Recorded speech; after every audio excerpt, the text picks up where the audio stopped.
I have had some for 3 or 4 days. I'm about to say, the shoe sometimes happens the other way.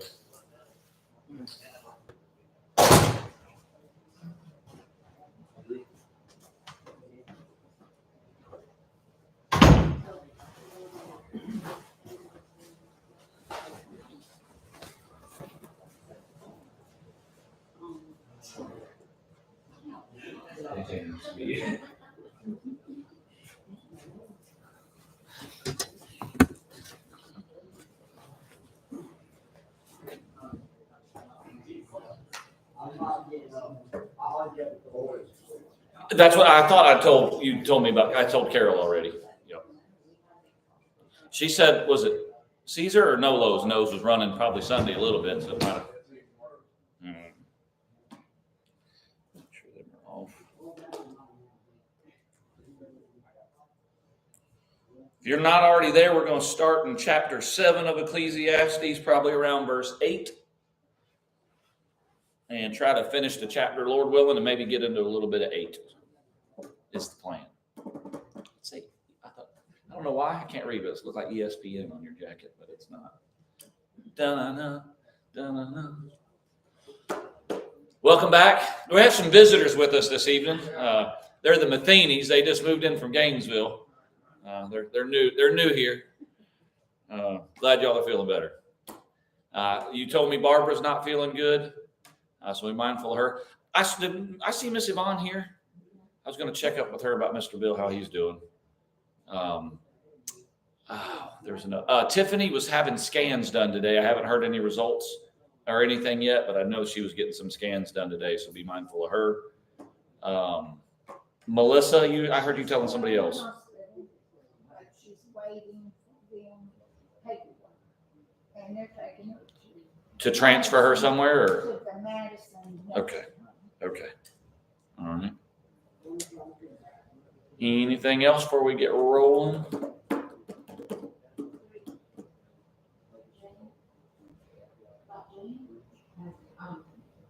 Dee mother-in-law. Oh. She's back at home, but she has Alzheimer's, and she doesn't even know what's going on anyway. Okay. All right. You good, Mr. Vince? Think we're on your way? Good deal. Any praises yet? See, it is. See, I heard it. It was you.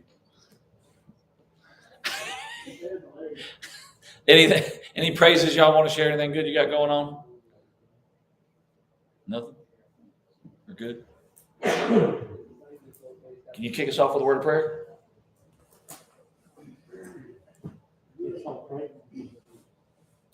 Dear Heavenly Father, we want to thank you, Father, for this opportunity we have to assemble here to study thy word, Father. We pray that everything that we do here tonight will be pleasing to thee. We're doing nothing but bringing honor and glory to your name. Help us to be attentive to the things that we discuss tonight, that we can always apply into our life and be able to teach others, Father. Help us to always stay mindful of all of our many blessings. Continue to bless us. Give us these things. Be with all our loved ones that's around, that's not here tonight. Lay on the bed under the weather, going back to their health so they'd be back with us once again. Be with us to go through this hour study and help us to gain from it. Last name we pray. Amen. So remember, we're kind of, to me, this section of Ecclesiastes feels a lot like Proverbs. Because like even verse 8 ties in better with what we were talking about, say in like verses 2, 3, and 4. And then we kind of slip around a little bit, but it's just, we're reading poetry. We're reading what's called wisdom literature. You know what I mean? Like we're more used to narrative in the Old Testament, telling a story. We're more used to a letter being written in the New Testament or whatever. So wisdom literature does read a little, it grabs my brain differently. It's a little more topical than it is continuous. And shockingly, as much as y'all think my brain is, which it does, I prefer order. So anyway, so that's what we got. Why is the end of a thing better than its beginning? This is about where we ended Sunday. Why is the end of something better than the beginning? And then he follows that, the patient in spirit is better than the proud in spirit. I get the second part, patient over proud. That one I get. Why would you think the end is better than the beginning? Okay. All right. My words it as it is better to finish something than to start it. Okay. Y'all remember us talking about why it would be, why is the day of your death better than your birth? Remember what we talked about that a little bit Sunday? Why is that? But if you live a godly life, you know where you're going to. Okay. And then if you didn't, then it's going to be. That's not as good. I think it's more along the line, and I think one of the words we used Sunday morning was experience. You know, the day of your death, well, as long as you're an older, you've experienced things, you've lived, as kind of the word I was jumping on when you said that, versus that's why the day of your death. Similar. The end of a thing is better than the beginning. It's similar to me in thought than what we had in verse 2 there. When something's really hard, Uh-huh. when you get to the end of it, then you look back later, like having a baby. You know, it's horrible. Ain't no way you'd fool me twice. But then whenever you look back, it wasn't so bad. It's just, there's something about it being over. All right, you reminded me of a phrase I'll share with y'all, because it's not really sermon worthy, but I think it's like good life. Have y'all heard of the expression and the advice to be a buffalo? Anybody heard that? Have you heard that, Miss Carol? Do you want to try to articulate it? Do you remember? They said, be a buffalo, not a cow. Yes, because if a storm comes, what does a cow do? Goes the other way. It runs away from it, and then the storm catches up, and you're actually in the storm longer, whereas the buffalo does what? Goes here, goes through it, and gets through it quicker, because it faces it on, takes it head on. I just heard that on the radio the other day. I thought that's pretty. So be above it. Take the storm head on. You know, charge it, whatever, deal with it. You know, whatever. I don't know. That's for free, not necessarily related to Ecclesiastes, but in the realm of wisdom literature, be a buffalo, not a cow. Huh? What is it? Yep, that's it. That's it. That comes on in my morning commute. All right. Any questions at all? Any misunderstanding at all about the patient in spirit is better than the proud in spirit? Any struggles with that one? Everybody got that one pretty well down. No issues there. Nobody has any room to work with in that department, right? We'll just patience. Verse 9, mine says, don't hasten in your spirit to be angry. Don't be in a hurry to get angry. I don't need that verse at all. I've got this one pretty well mastered. Just out of curiosity, what do y'all have translation? I'm because a lot of times I compare ahead of time. Does anybody have anything different with 9 about being in a hurry to be angry? Control your temper, for anger leaves you a fool. All right, so that's the follow. But mine says, anger rests in the bosom of fools. So that's, and anybody ever lived that? You got mad and it makes you dumb? You're irrational? You ever kicked an animal in it or yelled at inanimate objects because you were mad? That ain't probably my brightest of moments. You ever broke a toe kicking an inanimate object because you were angry? Just compounding the dumb. Yeah, I'm glad I'm not the only one. All right. I think verse 10 is interesting. And this was about where I felt like I think, Kevin, maybe you read and we stopped right around this verse, but we didn't talk about it yet. Verse 10. My translation says, New King James, don't say, why were the former days better than these? For you do not inquire wisely concerning this. Holly, what you got there, just out of curiosity to compare? Don't long for the good old days. Oh, I love that. What was it? This is not wise. What do you learn from that? What's the folly of that? Why is that not wise to say, well, didn't it used to be better than this? Why does that not work? Why is that vanity or... I mean, even if it's true, what does making that statement do for you? So, what? It sets you up for failure. Okay. And our memories are always better of the past than reality. I was trying to think. It's not rose color. That's not. It's we look on more fondly. Well, it's almost similar to what kind of Grandma was saying is about.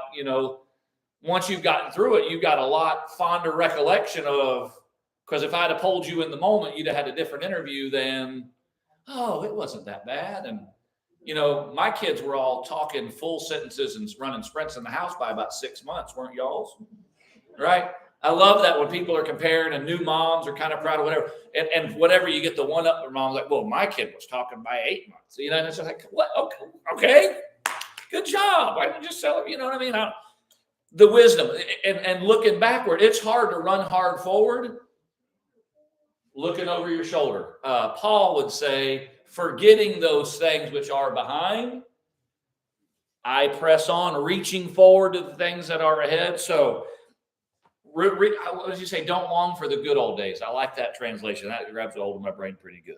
You know, sometimes good old days are good, That's right. but the work was hard and long days and tiresome. We living in the good old days, you know, as far as everything goes. But a lot of people want to. I mean, it was simpler and easier In some regards. but it ain't. Well, let me ask you this question about the good old days. Is it easier now or harder now to harvest a single pine tree? Is it more labor intensive now or 50 years ago to harvest a single pine tree? It's so simple today. That's right. I mean, I've seen pictures. You have shown me pictures of guys carrying sawed logs. I mean, and these guys were, because that was required. And I remember I think it was you that was talking about they harvest sticks now. You know, we used to harvest trees, and I like the rigging and how you did. So there's modern medicine. You know, my boss was talking about it. So his dad, his hernia caused like his diaphragm to rupture and his intestines were going up in the cage, and that started rubbing against his heart and sent him into AFib, you know, and they said, you know what, modern medicine, if this had been 20 years ago, 30 years ago, and now the doctor is like almost nonchalant, like, yeah, this used to be tragic, but now this, no big deal. You know, I mean, it's a big deal, but it's, you know, it's just the good old days. All right, I'm going to quote The Office. I don't know everybody that's seen it, but y'all remember the line that Andy says? I wish someone would tell us we were in the good old. How's that go, Alicia? I wish we could realize we were in the good old days while we're still in them, or something along that lines. Which is very similar to what we've already studied. He's worded it almost that way a couple of different times about enjoying the present, not longing for more. And we've talked about a bird in the hand and two in the bush and some other things. It's just we're in the good old days. This can be the good old days now. Live in the moment, live in the present. All right, 11. Wisdom is good with an inheritance and profitable to those who see the sun.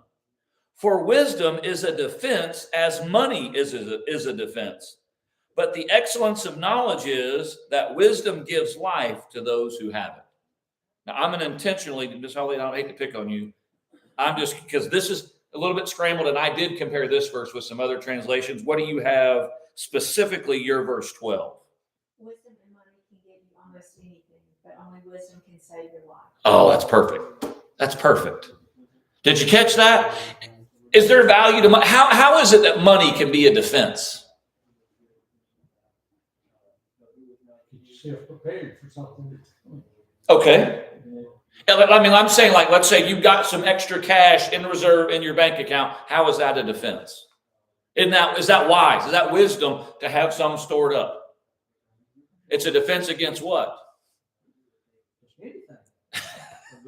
A car breakdown. I mean, we talk about, like, you know, emergency medical funds. Having that set aside. That's kind of Dave Ramsey 101, and having like $1,000 emergency fund and you know, one trip to the hospital can get you backwards in a hurry. Are we right? I mean, and that's what medical bills have put more people into poverty. You're set there. You know, you're one trip to the hospital away from your credit being ruined. You know what I mean? Or one blown motor. You know, and that's the thing about a car. You might could still get a ride, or you get sick, and now you get the. So with money can be a defense. There's some wisdom to storing it up to saving, but this is almost like that. What Paul says to Timothy, that bodily exercise is good, but godliness is better. Here he's saying money's good. It's a defense, but what's better than money? wisdom, because of the way Holly's or your translation, what is it that wisdom can do? What can wisdom do that money can't?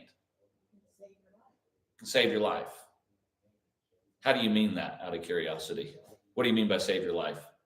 Well, a certain amount of experience that you have, you can apply to situations and get yourself out of a mess because of. So you were thinking, and because my brain was literally going both ways. That when you mean wisdom can save I may not have a lot of money, but if I have wisdom, I can solve a disaster in my life. But I was also thinking another way about, because maybe this is the New King James, it gives life to those who have it. I'm thinking life in another term. What is it that wisdom can do for me that money can't do? It can give me eternal life, right? Which is, they're really, how do you divorce the two? Because wisdom would tell me to be godly. Wisdom would show me that the way of the transgressor is hard. It's a lot smarter to be godly. It's not always easier, but it's smarter. It's the long play. And so by being smarter now will actually eventually get me eternal life later. So good general purpose wisdom, right? Coming from Solomon. You think he can apply both sides? And he's tried both sides, and that's what we got there. 14. I think I told y'all when we were at the introductory lesson, I was given this verse by an older preacher when I called him to perform my first funeral, and I had no idea what to say. Like, how do you do this? I was 21, and I think I'd been in Pampa for about 3 or 4 months, my first preaching job, and had my first funeral to do. And needless to say, I was slightly nervous. So I called old brother Debo and I said, hey, give me some, what do I do? And this is the verse he told me. In the day of prosperity, rejoice, be joyful. In the day of adversity, consider. Surely God has appointed one as well as the other. Get any wisdom out of that? You want to guess how I would use that at a funeral service? When everything's going your way, when you're grass side up, as instead of dirt side down, John Henry, and things are going your way, what should I do? Enjoy it. We've talked, that's been in Proverbs already. It's a gift of God to work with your hands and enjoy what you have. In the days of prosperity, embrace those mountaintops. That's one of the things we talked about, and I think Bill shared something about, battling depression is that, you think you're not depressed 24 hours constant. It's just you're not acknowledging the little successes or the little times you feel good. And so when things are going good or something good happens or you get something done, embrace and share that moment. So that's wisdom. The other side, but when things are not going well, in the day of adversity, consider. It's not as much, this message is not for the one who's passed away. It's for those who are here. Embrace and enjoy those moments and think about those moments when your family member is alive. But I was counseled by a football coach one time to attend every funeral that I could. You want to guess why he gave us that wisdom to all of us boys? Why would he tell a bunch of 17-year-old testosterone-filled young men? There you go. In the day of adversity, consider, weigh your options. Just out of curiosity. Enjoy prosperity while you can, but when hard times strike, realize that both come from God. Remember that nothing is certain in this life. Okay. It's kind of embracing each moment. Prosperity, enjoy. When things are not going your way, that's a time to weigh, to think about, to use discernment. In fact, you tell me if it's not true. What point am I, mountaintop or valley, which time of your life are you more likely to be introspective, discerning, thinking, considering? Exactly. Because when things are going good, there's almost a distraction of things are rolling good and I'm just enjoying it, whatever. And then when things go bad, that's when you start thinking about stuff. You start thinking about your own mortality. You start thinking about what really, have a near-death experience or be in the hospital, whatever. And does it kind of sharpen or focus, man, what's really important? What do I really want to embrace? This simple fact that on a good day, enjoy yourself. On a bad day, examine your conscience. God arranges for both kinds of days so that we won't take anything for granted. And that's what I love. God uses both. God, look, none of us can stay in the valley forever because you would give up. But you know what? Mountaintops, you can't stand that either. It just your brain, you know what I mean? Because even the good thing that you're embracing, then you know what I mean? It's just God has created one as well as the other. They're balanced to it. You give up on the mountaintops too because Yeah. you don't need God or anything else. There you go. Y'all remember the me reading the verse about, hey, don't make me so poor that I'm tempted to steal, but don't bless me so much because then I'll be prone to forget about you. You know what I mean? That is a proverb. It's exactly. So remember, God has given one as well as the other. All right. The probably most confusing verse, Miss Pat brought it up about when I said, hey, is there any particular verse that you want me to cover in Ecclesiastes? And that sorry hammer knocker brought up chapter 7, verses 16 and 17. I don't think it's as complicated, but if you read it on face value, it's quirky. It's quirky. Mr. Kevin, you want to read? Because I know you're reading the same one as mine, and then we'll compare the other ones. Do not be overly righteous, nor be overly wise. Why should you destroy yourself? Do not be overly wicked, nor be foolish. Why should you die before your time? That might sound a little confusing. I mean, so this is where you got to this is a great opportunity while we talk about this verse to also talk about how we do Bible study. If something on first reading sounds kind of like, now that can't, the whole book has been about wisdom and learning wisdom. You can't be all of a sudden be saying, well, hey, don't be too wise. There's got to be a reason behind that, or maybe this is an expression, or maybe it's exaggeration for effect, right? Don't be overly righteous or overly wise, but don't be overly wicked either. All right, just out of curiosity, you have one of your translations you want to read? I've seen it all in my, who's exactly? 16 and 17. Okay, because this doesn't have the verses. Okay, I've seen it all in my brief and pointless life. You're a good person cut down in the middle of doing good. They're a bad person living a long life of sheer evil. So don't knock yourself out being good, and don't go overboard being wise. Believe me, you won't get anything out of it. But don't press your luck by being bad either, and don't be reckless. Why die needless? There's a little interpretation, obviously, in there, but I like it. All right, Alicia, what about yours? And 17? So why ruin your life? Don't be too good or too bad, and don't be too wise or too foolish. Why should you die before your time? All right. I'm going to break down mine because that's the one I got. And that's the one I prepared for. I think the message is moderation. He's exaggerating for effect. Do you think there's any planet where Solomon's saying, hey, don't get too wise?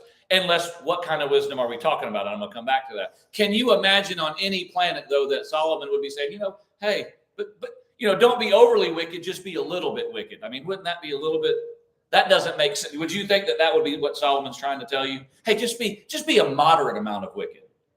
It's some exaggeration here to talk about rushing to extremes, but overly righteous.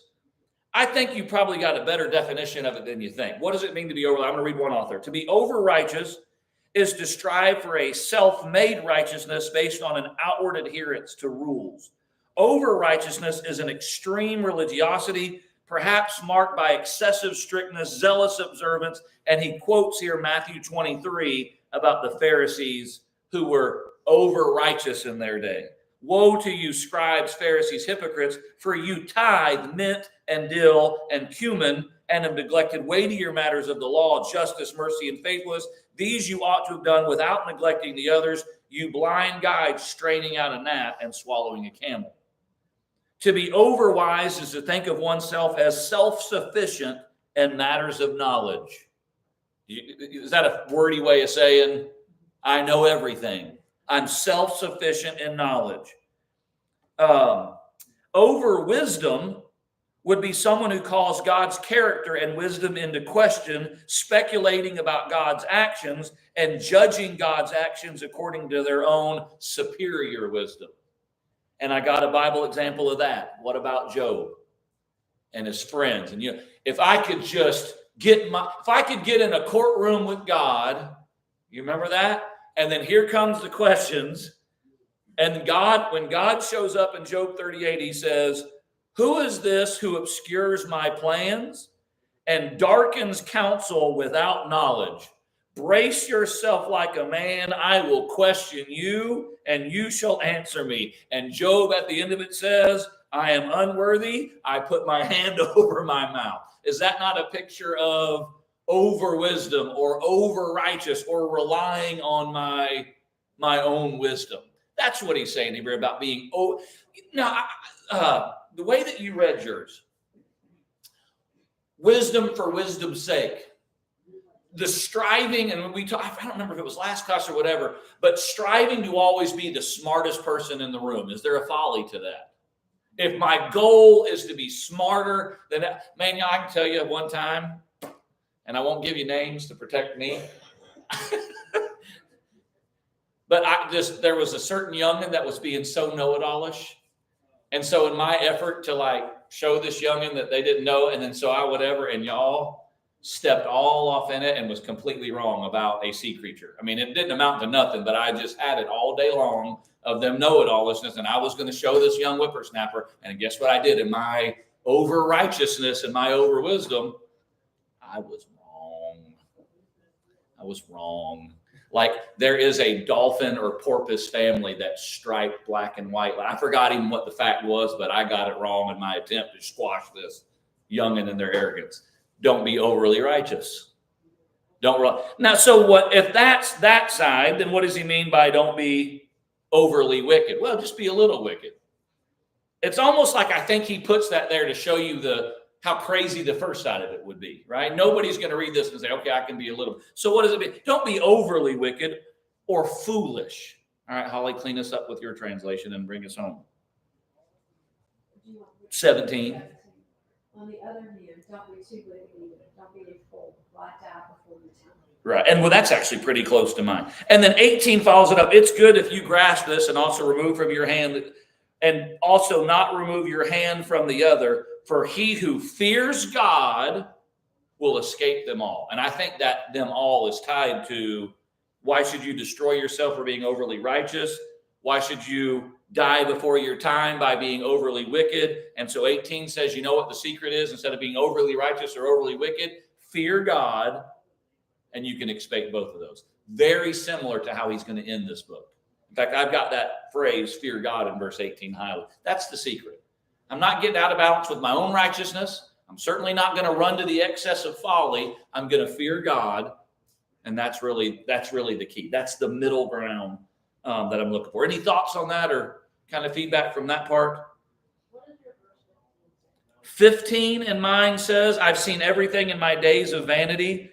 There is a just man who perishes in his righteousness, and there's a wicked man who prolongs life in his wickedness. So in other words, it's no wisdom or righteous and wicked is no guarantee to longevity. You can be righteous and die. Sometimes the good do die young, as the song says. And then there's a psalm that talks about seeing the prosperity of the wicked. They just seem to live forever. And so that's I think that's Psalm 73. Has yours got something? Well, the only reason I asked is because mine tried to make it like it was flowing, like my 16, 17 was flowing. I definitely think 15 is the start of it for sure. Mine says, in my short life, I have seen everything. I have seen good people die young, and I have seen evil people live long lives. So why ruin your life? Don't be too good or too bad. Don't be too wise or too foolish. Why should you die before your time? Then What's your 18 say then? try to be a little of this or a little of that. Even God's followers will do some good things and some bad things. Surely there is no one on earth who always does good and never sins. But wisdom can make one person stronger than 10 leaders in the city.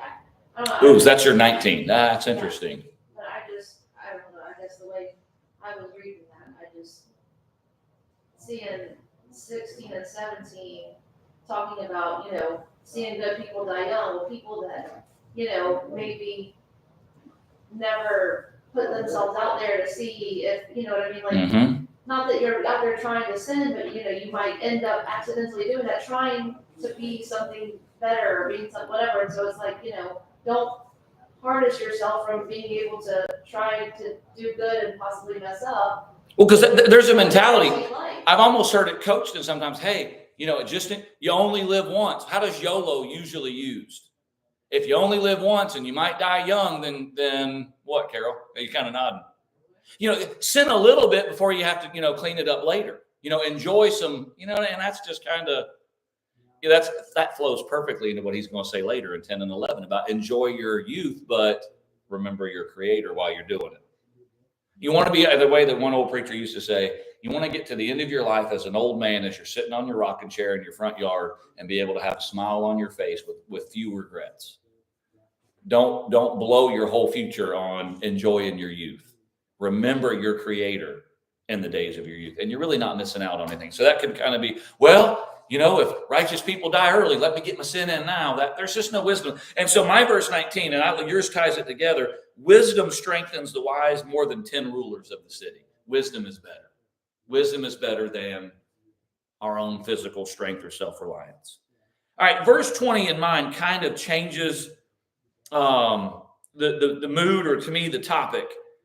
It doesn't, because yours just read. So my verse 20 says, there's not a just man on earth who does good and doesn't sin. In other words, there's no perfect people, which is similar to what one of your translation read earlier. So that ties in there. 21, and I don't know how this flows. I'm just going to tell you, but I'm just going to read it, and it's got its own wisdom. It stands on its own. My verse 21 says, don't take to heart everything people say, lest you hear your servant cursing you. Verse 22, for many times also your own heart has known that even you have cursed others. What's the wisdom there?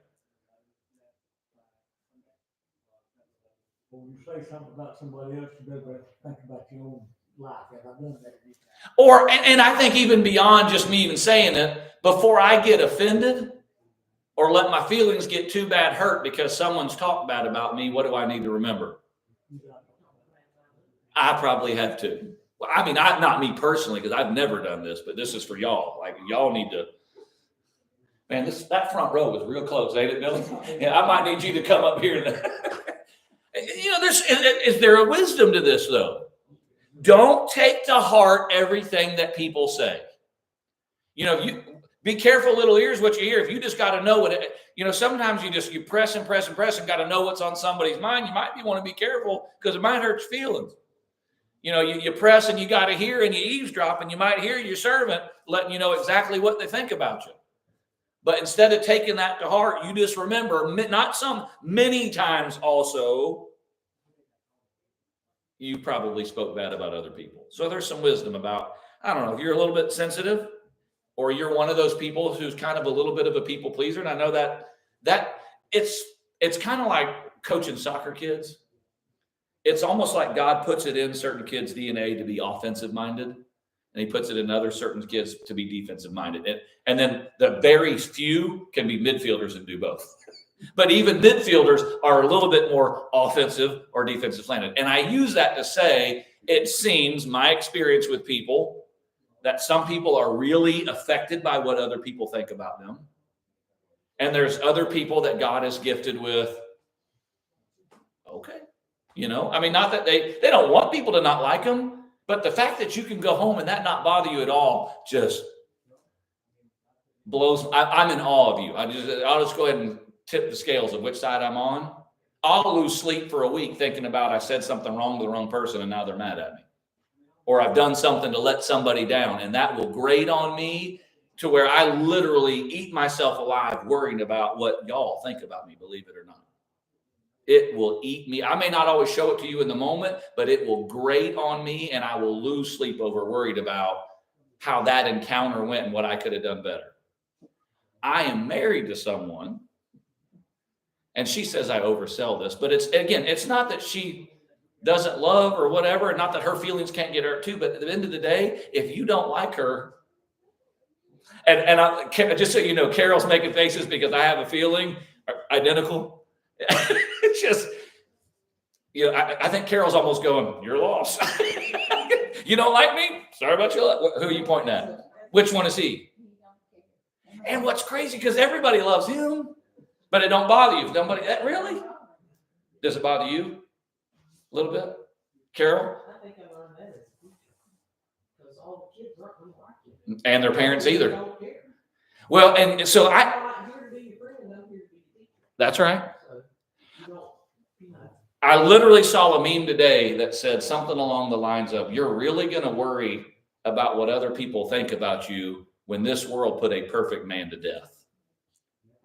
You know, and man, that grabbed a hold of me today. If a man came and lived, perfect, then that, then why in the world, it's, and actually I heard some really good lessons, not recently, but like I heard some really, that it's almost it's an idol of everybody liking you. And that's kind of something that you'll let get in the way of pleasing God first. Like if it becomes your idol that everybody's got to like me or everybody's got to think about me positively, do you see what kind of rabbit hole that could lead you down? If you're, what these is perfect, like the overly righteous, overly wicked. Is there a balance to both of those personalities? What do people pleasers need to be worried about? What do we need? What do we need to be pulled back to the middle with? What do we need to know? God loves you. You're not going to make everybody happy, so don't overstress about it. What about the people that just don't care about it? What do they need to possibly be warned about or pulled back to the middle with? Can you go too far with that personality as well? I don't care what any of y'all think. Man, it's wisdom. It's wisdom to both. Any thoughts about that? That's The gossip thing, if you hear somebody say something or somebody tells you that somebody said something, it changes your attitude towards it. It will. And so that is the negative side of knowing, because you could really love somebody and then hear something and all of a sudden, well, I really don't. I thought I was a little bit higher up in their priority list, and that's been devastating at times. That you think you're more important in somebody's life than what you are, and ignorance is bliss. Yeah. The word balance applies. It's to everything we yes. talk about. Yes. That, moderation, balance, not too out of by all of these. We've kind of covered some of this in other lessons about, being proved by wisdom. What can I find out? Verse 25, applying my heart to know, search out reason. We've kind of talked about some of that. I want to kind of start at the about 26, because he's going to talk about women in two different ways. And I think this is where it's really key to remember who the author is and that there's a context. Because I think you could obviously get real out of shape if this is just general truth. So let's read some of this together. Kevin, you want to read 26 through 29? Let's finish off the chapter. I know you got New King James. That's what I'm following along with. And I find more bitter than death the woman whose heart snares and nets, whose hands are fetters. He who pleases God shall escape from her, but the sinner shall be trapped by her. Here's what I have found, says the preacher, adding one thing to the other to find out reason, which my soul still seeks, but I cannot find. One man among 1,000 I have found, but a woman among all these I have not found. Truly, this only I have found, that God made man upright, but they have sought out many schemes. does this sound, New King James, a little anti-woman? A little bit. I sought for a man and I found one of 1,000. How many good women did he find? No. Now, is there a context? And is it even, because of who's saying this, even more charged? What is one of the most well-known facts about Solomon when it comes to women and women? What's one of the most well-known facts about Solomon? 300 wives, 700 concubines, at least 1,000 women. And it starts off mirroring some things he says in Proverbs about be careful of the woman who puts on the good smelling spices. Y'all remember some of that? Who's like setting a trap, you know what I mean? And she anoints her bed with certain smells and all this kind of stuff. And many a fool has so in that part I get that there's a woman whose heart is snares and nets. And I love that he says, verse 11, the one who pleases God will escape from her. Miss Lois, this would be why wisdom is better than money, because it'll save your life in this scenario, right? A little bit of wisdom about seeing what that type of woman is actually, you know what I mean? That would be that part. Anybody have any problem with that? A seductive woman, can she be dangerous? for a man.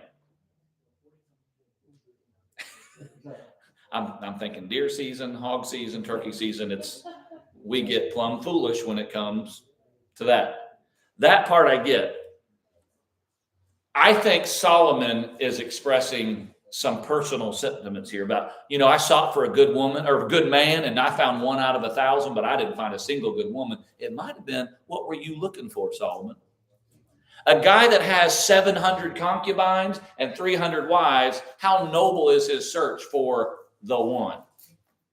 And with his money and his resources and his power, if he would have found a good one, how interested would a good woman be in a man that's had 1,000 other women? And if she was a good woman and had the audacity to stand up to him in his folly, how interested is he going to be in the? So I think there's got to be some context here to what he's saying relative to who is the one. Does that make sense to you a little bit? I would love to hear what's been, or how that, like, I don't know, like 28 especially.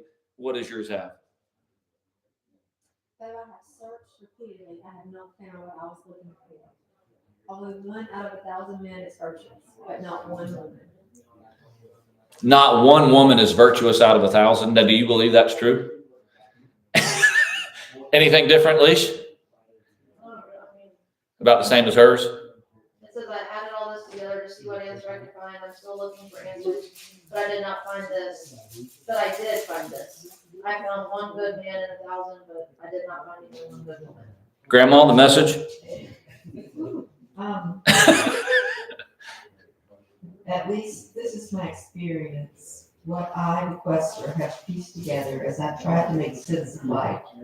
The wisdom I've looked for, I haven't found. I didn't find one man or woman in 1,000 worth my while. Yet I did spot one ray of light in the smirk. God made men and women true and upright.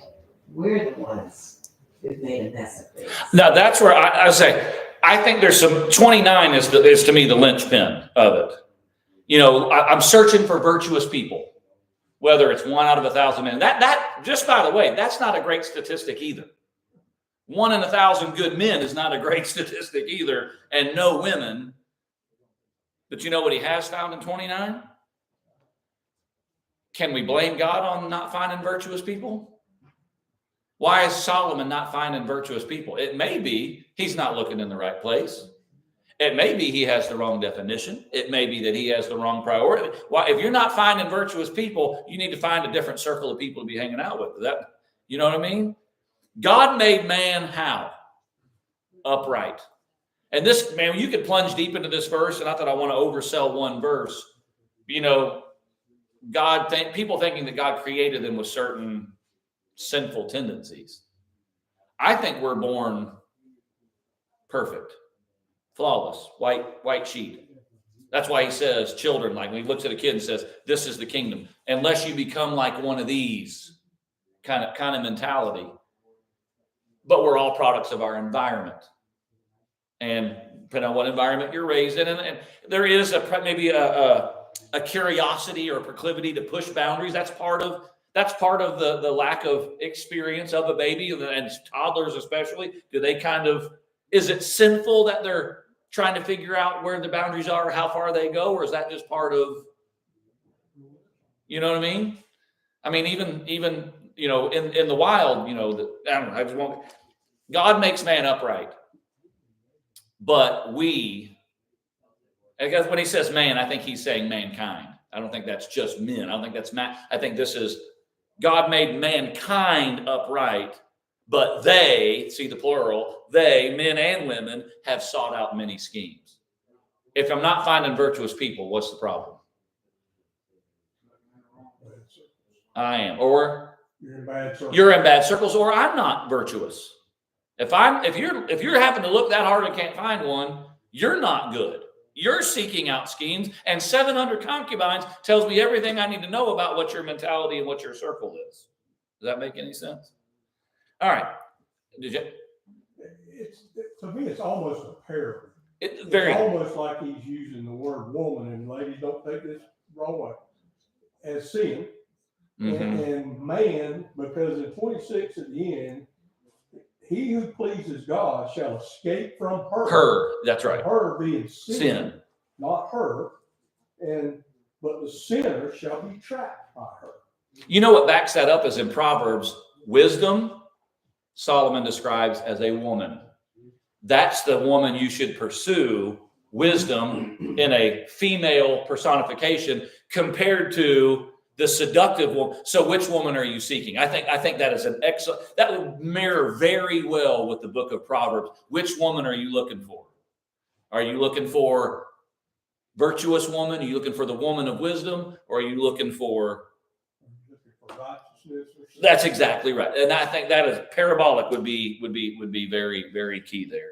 Any other thoughts on that before I jump into, we're 45. We'll probably have to stop. We'll start with 8. We'll just start with 8. I'm going to give you some stuff like as you start to peek around. I think 1, remember chapters and verses were added later. I don't know if verse 1 of chapter 8 should be tied to what we're studying, but verse 2, we're going to talk about government a little bit and authority. So be keyed up on that, and we'll pick up in chapter 8.